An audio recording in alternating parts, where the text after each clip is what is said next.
Vamos a la actualidad. Parlamentarios alertan sobre aumento de ingresos clandestinos al país y bajo número de expulsiones.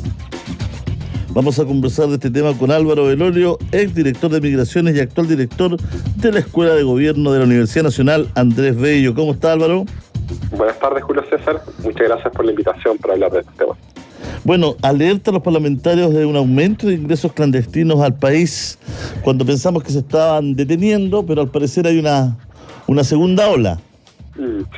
Es bien preocupante el tema porque desde el principio del año anterior a la fecha son 88.000 ingresos clandestinos y es un número bastante alto. O sea, son más que, por ejemplo, los 4 años anteriores, lo que demuestra que hay algo que no se está haciendo bien o algo que no está siendo efectivo. La Fuerzas Armadas están en la frontera, pero siguen entrando igual y siguen habiendo estos registros. Entonces, ahí lo que apunta a estos parlamentarios es que hay que hacer algunos cambios en la lógica del control fronterizo o cambiar los incentivos para que no sigan viniendo.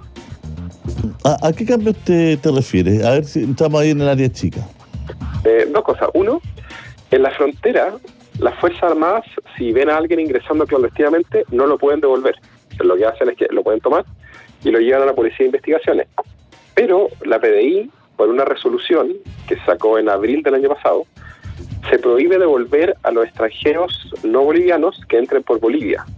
Y los 88.000, cerca de 70.000, son extranjeros no bolivianos que entraron por Bolivia.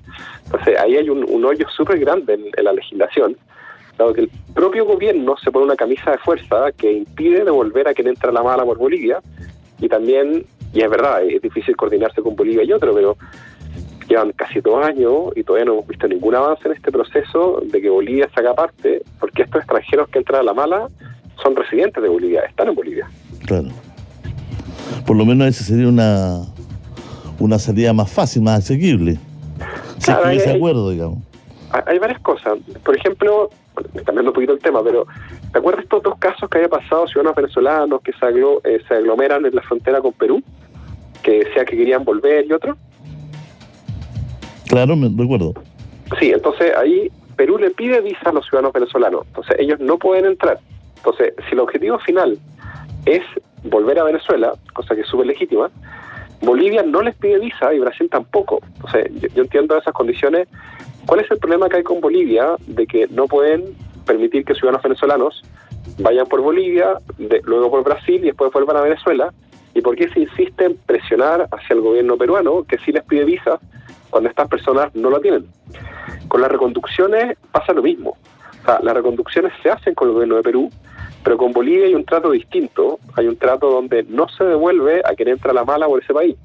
Y al final lo que plantean los diputados y el diputado de la senadora, y yo estoy completamente de acuerdo, que ese es un punto súper estratégico que se ha conversado poco. ¿Por qué el Estado de Chile no ha logrado el acuerdo con Bolivia y sí lo han logrado con el mismo país en otros temas? Creo que ha faltado un poquito de empuje político, Cancillería, un trabajo quizás de un grupo especial. Yo creo que es una mezcla de temas. Varios habían dicho que efectivamente, y el mismo gobierno boliviano salió diciendo que no había habido ningún ofrecimiento, ninguna propuesta sobre estos temas. Algo se ha avanzado, hay unos casos que son bastante más extraños. El tema que los ciudadanos bolivianos venían a robar autos a Chile, se los llevaban a Bolivia y se los regalaban a funcionarios públicos, era increíble. Y recién ahora están haciendo cargo de ese tema. Pero yo creo que efectivamente falta un tema de voluntad con el proceso de negociación boliviano. Es difícil negociar con Bolivia, no lo voy a negar, porque no es muy jerarquizado, no es muy vertical, por así decirlo, como otros países. En Chile hay un Estado unitario, un poco uno llegando al gobierno central, uno puede tomar decisiones que se aplican en regiones. En Bolivia eso cuesta un poco más, pero al final llevamos casi 2 años, llevamos 88.000 ingresos, llevamos una resolución del propio Ministerio del Interior. Mi duda es, ¿qué más se está esperando? Fíjate que acá la gente no entiende por qué una segunda ola de migrantes clandestinos. ¿Por qué se había logrado detener? En general, un poco, nosotros hicimos una encuesta el año pasado y les preguntamos por qué se ingresa clandestinamente. Y hay dos grandes razones. No todo es culpa del gobierno, hay cosas generales. La primera es porque en Chile es muy fácil trabajar sin visa, sin autorización. Y hay varias cosas. Las aplicaciones de reparto, por ejemplo, una encuesta del Banco Mundial que salió el año pasado, hay cerca de 125.000 ciudadanos venezolanos que hoy trabajan en aplicaciones de reparto. 125.000. Y eso la gran mayoría no tiene autorización de trabajo. De hecho, muchas veces pasa que nos llama a estas aplicaciones y la persona que te entrega la comida o que te ayuda a movilizarte no es la misma persona que está en la aplicación. O sea, eso uno, y también en la agricultura, en los servicios, en el comercio informal, en otras condiciones. O sea, un migrante que incluso ingresó clandestinamente puede ganar $600, $800 al mes trabajando en estas aplicaciones, estas cosas, cuando el sueldo mínimo en Venezuela son $6. Entonces, si ahorra $200, alcanza a mantener a 33 personas. Entonces, ahí hay una gran disparidad y sigue siendo muy atractivo el ingreso que se puede generar en Chile. Y la segunda tiene que ver un poquito las señales, que tiene que ver que aun cuando entren a la mala, no les va a pasar nada y les van a dar visa igual. Y eso es un poco preocupante porque los mismos datos muestran que, por ejemplo, el año pasado, por ingresos clandestinos, o sea, por ingresar a la mala, expulsaron a 31 personas, cuando ingresaron 54.000. Y este año, que aumentaron a 187, pero llegamos a 35.000 ingresos clandestinos. Entonces, la tasa de expulsión es 1 en 500, es muy baja. Yo creo que eso hace que no haya susto a que te vayan a expulsar, a que uno entra a la mala y no pasa nada.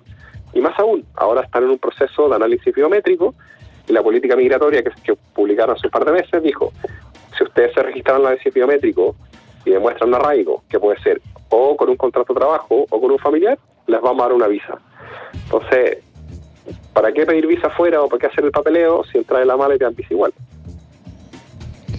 Claro, en algún momento hay que cortar eso, ¿no? Sí, de todas maneras. O sea, hay un problema con la gente que está adentro, hay que tomar ciertas medidas, claro. Hay que hacer trabajo con las regiones, pero hay que hacer algo un poquito más proactivo. Ahora es muy reactiva la decisión. O sea, en general los países que más o menos lo han hecho razonablemente bien, porque es un tema muy difícil, pensando en Canadá, pensando en Australia, en otro, son mucho más proactivos. O sea, trabajan con las comunas, trabajan con las regiones, hacen ellos la propuesta, pero también tienden a tener tolerancia cero con el ingreso clandestino. En Chile no ocurre eso, y eso los migrantes lo saben. ¿Y ahí qué se puede hacer si estuviera a cargo? Yo creo que un poco comparto las 4 propuestas que se hacen en ese sentido. Uno, dejar sin efecto esa prohibición de que no se puede volver a un extranjero que ingresa a la mala por Bolivia. O sea, eso es inaceptable. Tiene que haber posibilidad también que las Fuerzas Armadas puedan reconducir, porque hoy en día solo se le da esa potestad a la Policía de Investigaciones. Y al final la gran pregunta es, ¿para qué se hizo todo este esfuerzo? ¿Para qué se ponen a las Fuerzas Armadas en frontera si no pueden hacer mucho más que recibirlo y anotar sus datos? Entonces, ahí hay un tema que podría ser una solución en el corto plazo. Retomar la expulsión administrativa, no puede ser que no haya sanciones. O sea, de esos 88.000 ciudadanos que ingresaron clandestinamente, la gran mayoría son ciudadanos venezolanos, cerca de 60.000. Y hasta julio, de esos 60.000, habían expulsado por ingreso clandestino a 4. Entonces, ahí claramente es evidente que hay un problema. Y dicen, no, hay que trabajar con Venezuela es difícil, cosa que también es cierto. Pero la administración anterior sacaron 10 vuelos a Venezuela, o sea, se puede. Entonces, yo creo que ahí es harto trabajo, pero yo creo que hay una falta de voluntad, porque muchos de los que están ahora fueron los que ponían los recursos de amparo, los que criticaban las expulsiones u otros, pero cuando a ellos les toca hacerse cargo, hacen, como se dice, la política del avestruz nomás, como que esconden la cabeza y miran para otro lado. Hay un tema que es bien inquietante, ¿no? Que tiene que ver con las expulsiones. ¿Qué pasa con cuáles son los límites de las expulsiones? ¿Por qué se ha expulsado tan poco en Chile? Hay 2 tipos de expulsiones normalmente. Están las expulsiones judiciales, que la dictamina un juez, que es sustitución de pena. O sea, alguien es condenado por 5 años, dicen, no, haga 2 años de cárcel en Chile y después vuelva a su país de origen. Que es para descongestionar las cárceles u otro, y tiene sentido. Y eso en general son como el 60-70% de todas las expulsiones. Y el otro grupo son las expulsiones administrativas. En la expulsión administrativa es que el que ingresó a la mala, uno le hace un proceso judicial, lo notifica, espera un plazo de 10 días para si hay apelación, y si no hay apelación, lo toma, lo sube al avión y lo devuelve. En los años anteriores hubo mucha crítica a esta expulsión administrativa, por varias razones, que los overoles, que la masividad y otros, pero fue muy criticado el proceso. Y reunir a la gente para subir al avión es complejo. Hay que coordinarse bien, hay que trabajar con el país de origen, con la policía de investigaciones, hay que contratar un avión, lo que también es caro. Entonces, ahí hay que dar una señal súper clara. Y ahora, en general, la administración, expulsando 31 el año pasado y este año 187, sigue siendo bajísimo, porque yo creo que hay poca voluntad, porque es mucho trabajo y ellos prefieren dedicarse más a lo que están haciendo ahora, que lo que siempre dijeron además, que es inscribirlo en el registro biométrico y darles una visa, más allá de un proceso que sea un poquito más de la lógica de la expulsión. Ellos siempre van a tratar de evitar la expulsión. El problema es que cuando uno evita la expulsión, te genera justamente estos flujos masivos porque no hay sanción efectiva a ingresar a la mala. No hay cierta certeza, ¿no es cierto?, de quiénes tienen que ser los expulsados y quiénes deberían cumplir condena, por ejemplo, en Chile. Estoy hablando de temas un poquito mayores, ¿no? Sí, hay dos cosas. Sobre el tema de las condenas en Chile, eso ha crecido muchísimo. De hecho, también desde fines del 2021 a la fecha prácticamente se duplicaron los extranjeros en las cárceles. Cerca del 14% de la población de penal en Chile, el 14% es extranjera. Y a nivel país son como el 7,5%, o sea, casi el doble. Y en algunas regiones, por ejemplo en Tarapacá, la mitad de los presos de Tarapacá son extranjeros. Entonces, ahí hay dos soluciones. Uno puede ver la lógica de la sustitución de pena, cumplen la mitad de la pena acá y lo expulsan cuando son penas menores, menos de 5 años. Y lo otro, lo que se ha planteado, es ocupar un convenio que firmó Chile y también tiene Venezuela, Bolivia, Ecuador y varios países, que se llama el Convenio de Estrasburgo, que permite que los extranjeros cumplan su pena completa en su país de origen. ¿Y por qué se hace esto? Porque un extranjero que está en Chile y está en la cárcel, cuando sale de la cárcel no puede tener una visa, por lo tanto no puede tener autorización de trabajo, y es mucho más fácil reinsertarse si vuelve a su país de origen. El tema es que para ser efectivo el convenio de Estrasburgo hay que generar el acuerdo con el país que lo reciba, que es el país de origen del extranjero. Y eso depende exclusivamente del Ministerio de Justicia, un poco de Cancillería, pero el Ministerio de Justicia, y no se ha visto mucha voluntad para avanzar en ese tema. Sí, aquí hay una pregunta de mucha gente que pasaba con los tratados internacionales. Bueno, ahí hay uno, digamos, ¿no? Exactamente, que fue firmado en 1998, fue ratificado por Chile. Por ejemplo, aquí hay un auditor que escribió algo bien interesante, dice: aprovecho de plantear mi caso. A mi pareja le llegó carta de expulsión, llegó hace 10 años a Chile, tenemos 3 hijos.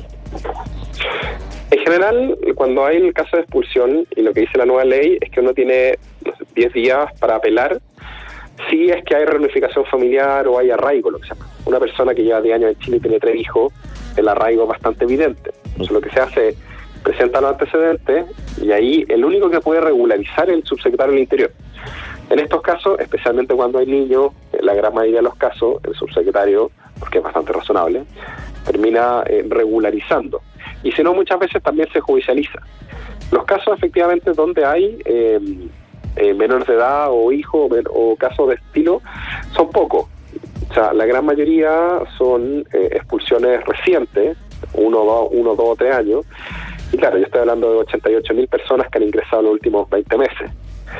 Lo que sí es bien preocupante, pero eso podría dar todo un programa completo, es que se ha registrado que hay 8.400 niños, o sea, menores de edad, que han ingresado a la mala en los últimos 20 meses. Y el problema de eso es que muchas veces no tienen los documentos o no puedes validar que quien lo acompaña sea realmente sus padres. O sea, ese yo creo que probablemente los problemas más grandes, pues se puede generar el caso de tráfico de menores. Y eso es un problema así, sí, claro, gigantesco. Bueno, y la raya para la suma, Álvaro, ¿por qué, no es cierto, no hemos sido más agresivos en esta materia? ¿Qué pasa? ¿Un tema económico, de presupuesto, no tenemos más personal? Yo creo porque este tema es muy visible en zonas donde no ha sido tan prioritario. O sea, es muy visible en el norte, o sea, Arica, Iquique, Alto Hospicio, Antofagasta, Calama, y en el sector más poniente de Santiago, y no ha generado tantas tensiones en otros lugares o no ha sido tan violento, por ejemplo, como lo que ha pasado con la macrozona sur. Entonces, yo creo que acá es relevante cambiarse un poco esta lógica de la ideología, de hay que expulsar, no hay que expulsar, y empezar a pensar cuáles son las necesidades de las comunas, cuáles son las necesidades de las regiones. La migración puede ser muy muy positiva, lo ha sido históricamente en muchos casos, pero hay que gestionarla bien y no colapsar al norte, no colapsar al sector poniente de la región metropolitana y empezar a darle un causal o ser mucho más estricto en frontera. Y eso, para bien o para mal, significa ponerse un poco más pesado con Bolivia, y algo que el gobierno no quiere hacer. Le enviamos un abrazo gigante, Álvaro, que esté muy bien. No, gracias Julio César por el tiempo. Tenga una buena tarde. Igualmente, vamos y volvemos.